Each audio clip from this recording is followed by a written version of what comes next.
भक्तों, ओम नमः शिवाय, श्री शिवाय नमस्तुभ्यम, जय श्री महाकाल। जी हाँ भक्तों, क्या आपके भी जीवन में संतान की कमी बनी हुई है? आपके जीवन में संतान प्राप्ति नहीं हो पा रही है, आप लोग बहुत ज़्यादा परेशान हो कि आखिरकार आपके जीवन में जो संतान है वो क्यों नहीं हो रही है। आपके विवाह को भी काफ़ी ज़्यादा समय हो गया है, हर एक चीज़ ठीक है, लेकिन संतान की जो कमी है ना वो आपके घर में बरकरार है। तो ऐसे में कौन सा उपाय करें ताकि आपके घर से संतान की जो कमी है वो दूर हो जाए। आपको टेंशन लेने की कोई ज़रूरत नहीं है। आज की इस वीडियो में मैं आपको बताने वाला हूँ हर एक चीज़। तो बस एक एक चीज़ ध्यान से सुन के अच्छे से करिएगा ज़रूर। और अगर आपने ये कर लिया तो अवश्य रूप से जो कोई भी इच्छा मनोकामना है आपके अंदर सब पूरी होंगी और आपके भी जीवन में संतान की जो कमी है वो दूर होकर आपके भी जीवन में संतान की प्राप्ति अवश्य रूप से होगी ही होगी। देखिए, आपको भी पता है कि जो पूज्य गुरुदेव की जो कथा होती है ना, उसमें क्या होता है, लाखों की भीड़ आती है, ये आपको पता होगा। तो अभी गुरुदेव की कथा चल रही थी, आज से 4 से 5 महीना पहले की बात है। गुरुदेव को कथा चल रही थी और गुरुदेव की कथा में लाखों की भीड़ आई। अब जब गुरुदेव की कथा में लाखों की भीड़ आई तो वहाँ ज़्यादातर जो भक्त थे उन्होंने क्या किया, उन्होंने पत्र के द्वारा अपनी मनोकामना, अपनी इच्छा पत्र के द्वारा गुरुदेव तक पहुँचाई। अब जब गुरुदेव के पास पत्र पहुँचा और गुरुदेव ने पत्र पढ़ा तो वहाँ गुरुदेव ने देखा कि ज़्यादातर जो भक्त है ना उनकी क्या है, केवल और केवल एक ही मनोकामना है, वो भी क्या कि गुरुदेव हमारे जीवन में संतान की है ना वो बहुत ज़्यादा कमी है, हम लोग बहुत ज़्यादा परेशान हैं संतान की कमी से।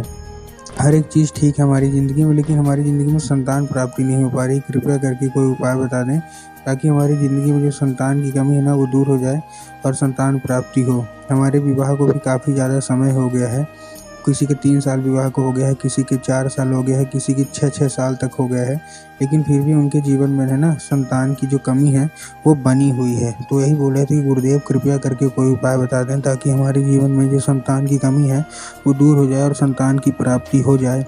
हमने क्या कुछ नहीं किया, बहुत ज़्यादा डॉक्टरों को दिखा लिया और बहुत ज़्यादा डॉक्टरों के साथ साथ बहुत ज़्यादा दवाई करवा ली, बहुत ज़्यादा पैसे भी खर्च कर लिए, लेकिन फिर भी संतान की जो कमी है वो बरकरार है। कृपया करके कोई उपाय बता दें। अब जब गुरुदेव ने ये देखा तब गुरुदेव ने 2 से 3 उपाय बताए और कहा केवल और केवल ये उपाय कर लेना, तुम्हारे जीवन में अगर संतान की कमी है तो अवश्य रूप से संतान की जो कमी है ना वो दूर होगी ही होगी। अब जब गुरुदेव ने ये उपाय बताया तो लोगों ने जा जाके इस उपाय को घर में करना शुरू कर दिया। अब जैसे ही लोगों ने जा के इस उपाय को घर में करना शुरू कर दिया, वही लोग गुरुदेव की कथा में मात्र 1 से 1.5 महीने के बाद वापस आए।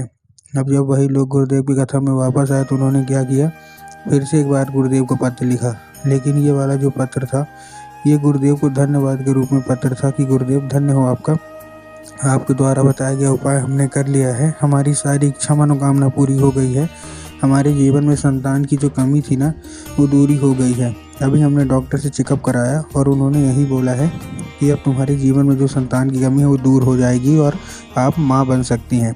तो गुरुदेव आपका कोटि कोटि धन्यवाद।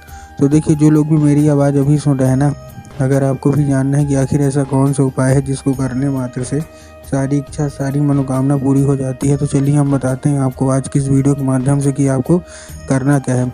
तो बस उपाय ध्यान से सुन के अच्छे से करिएगा ज़रूर, ठीक। लेकिन उसके पहले चैनल पे अगर पहली बार आए हैं और आवाज़ मेरी पहली बार सुन रहे हैं तो वीडियो कर दें लाइक और चैनल को भी कर लें सब्सक्राइब, ताकि पूजनीय पंडित प्रदीप जी मिश्रा के रोज़ नए नए उपाय जो कि मैं उनकी कथा से सुनता हूँ, श्रवण करता हूँ, सबसे पहले मैं आपको प्राप्त करा सकूँ, ठीक। तो देखिए, जो हमारा सबसे पहला उपाय है, इस उपाय में आपको करना क्या है, जो हमारा सबसे पहला उपाय है, इस उपाय में आपको एक नारियल लेना है और नारियल के साथ साथ आपको एक सफ़ेद कपड़ा चाहिए। अब देखिए, सफ़ेद कपड़ा कौन सा होना चाहिए ये भी बहुत सारे लोगों के है कि देखिए आपको क्या लेना क्या है। सबसे पहले नारियल है, उसमें कन्फ्यूज़न होती है कि नारियल हमको जटा वाली लेनी है कि कच्ची लेनी है कि कैसे लेनी है। तो सबसे पहले कच्ची और पक्की का कन्फ्यूज़न क्लियर कर लीजिए कि आपको नारियल कच्ची नहीं चाहिए, आपको नारियल पक्की नारियल चाहिए, ठीक। ले लिया आपने पक्की नारियल।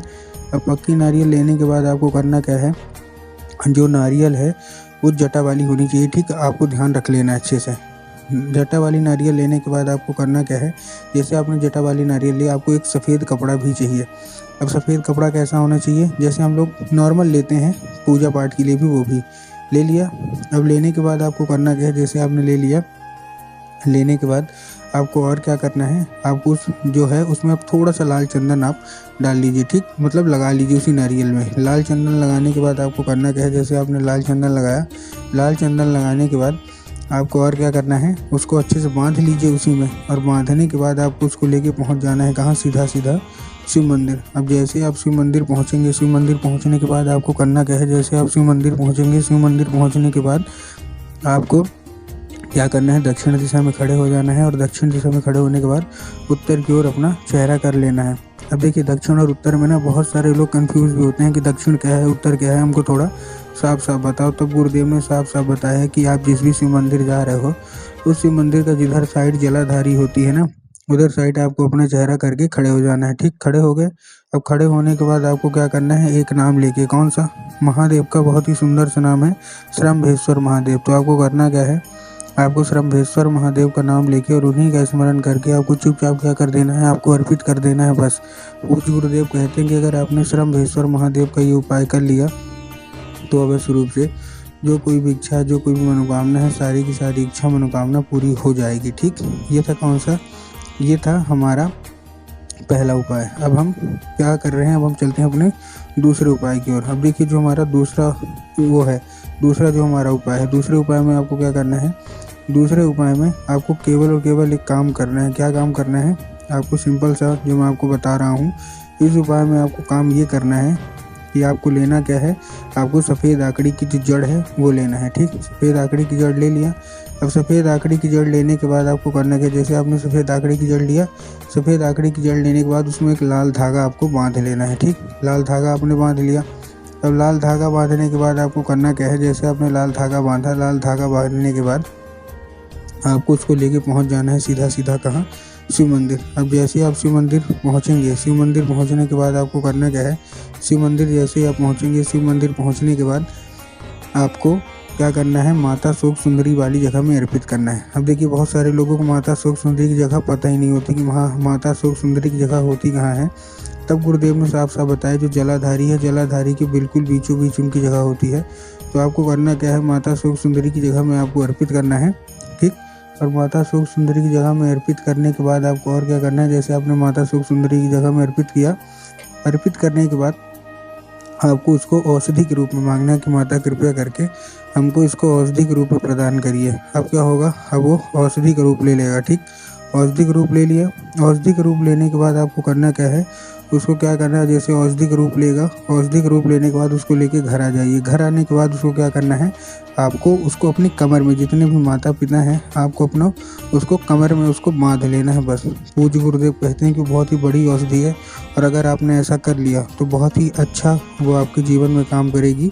और आपके जीवन में अगर संतान प्राप्ति नहीं हो पा रही है ना, तो अवश्य रूप से आपके जीवन में जो संतान की प्राप्ति है वो अवश्य रूप से होगी ही होगी।